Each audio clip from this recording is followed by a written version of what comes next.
Here follows an extract from my book Artful Designs, available from Amazon. Chapter 21, Part 1. DCI James and Sergeant Maddox sat together with DCI Munro in Munro's office discussing the case. Our problem is that we have too many theories and not a single shred of evidence, said James.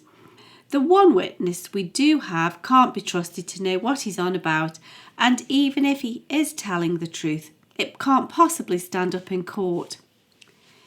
Is this the lad who just about survived a beating? Asked Munro. What does he have to say for himself? He says he's convinced that Rick is to blame for his beating, but now thinks that there was somebody else on the scene, although he can't or won't say who. He's still very cagey about the theft, though. Now that he knows about the murders, he's a bit more vocal and admits that he's visited the Whitworth more than once and met Rick there. It wouldn't take them long to get the measure of each other. He says that he originally sauntered over there to teach Scott a lesson, but after that he suffers from a convenient bout of amnesia, said James. If Rick did have the Constable, then it's gone the same way as the Turner. We won't be seeing either of them on exhibition again, said Munro. There had to be another person who had a hand in the burglary, but Finn seems genuinely afraid and hides behind his forgetfulness. Perhaps he thinks he'll be attacked again, but won't be so lucky next time. I can't get him to see sense. He'd be much safer if he told us everything and helped us to catch whoever it is, said James. Then he'd be out of harm's way. Instead of helping us catch them, whenever the conversation touches upon this other person, he either says he can't remember or complains of a headache. We can only hope that he'll see reason soon. Idiot. He doesn't know what's good for him, said Maddox. Do you think that the theory of a group working together holds water? Asked Munro. Or does another motive ring true? If I'm honest, I don't have a clue, said James. It is true that Jefferson isn't as securely affluent as we thought. He's in desperate need of a cash injection in his business, said James. However, there's no hint of a sale, is there? Not that I'm aware of, but that doesn't mean it hasn't happened. My network only spreads so far. What does Jefferson have to say about his financial status? Said Munro.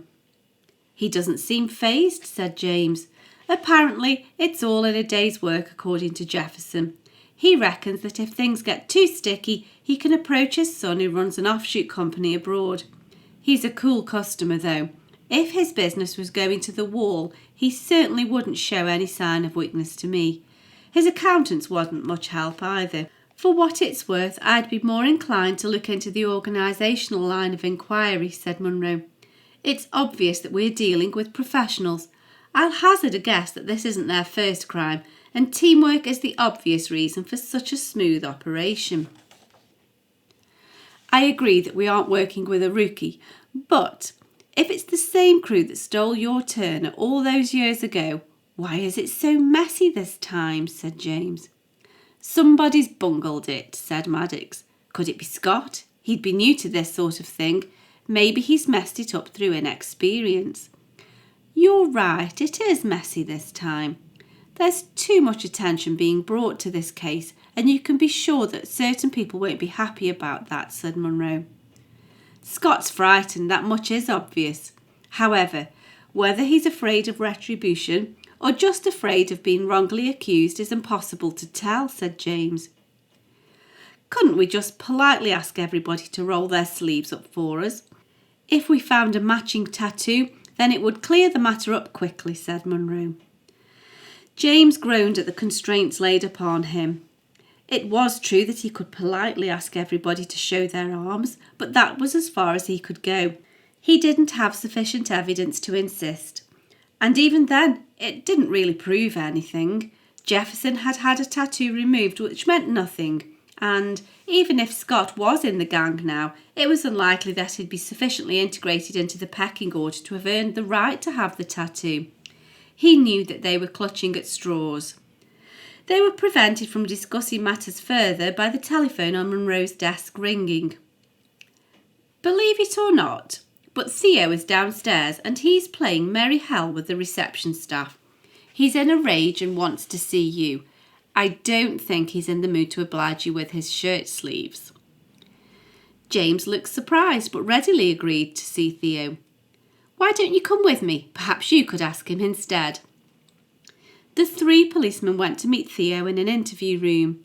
Theo had demanded to see James, but hadn't banked on having 3 policemen at his service.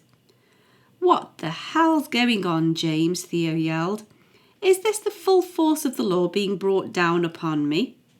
"You tell me what's going on. You were the one who abused the receptionist and rudely demanded to see me," said James. "And so, here I am." "You didn't need to come with an army at your back," said Theo. "Do be sensible, Theo," said James. "I was in a meeting when you rudely interrupted us, and so we've brought the meeting to you.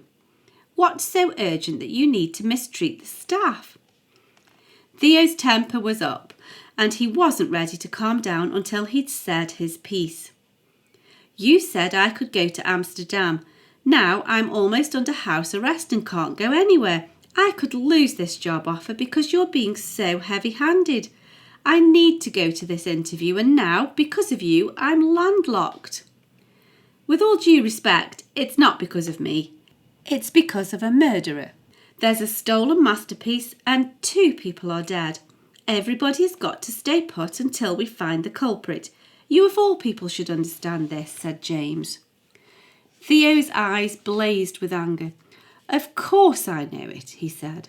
"My life is in ruins, my career is over, and my girlfriend is dead. This new job is a chance for a new start, and now you've killed that."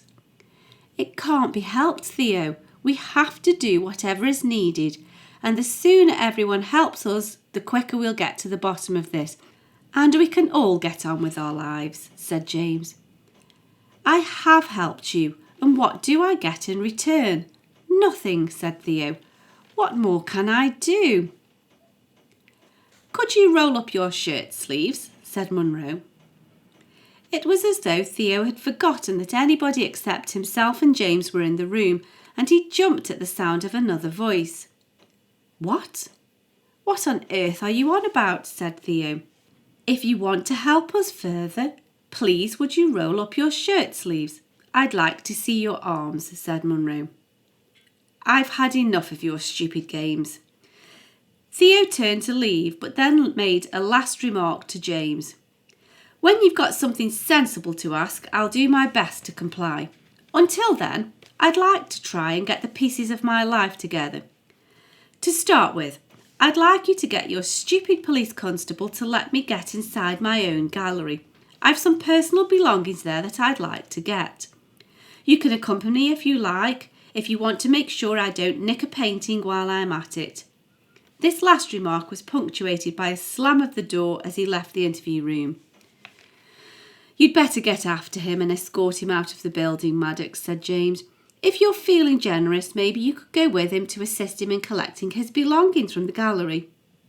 I'll meet you back at Mossleigh later tonight after I've had another word with Scott. You'd better run to catch Theo up." For the full book of Artful Designs, available in paperback or as an ebook, follow the link in the cards in the description box or find details on my website at sharonbill.com. Thanks for listening.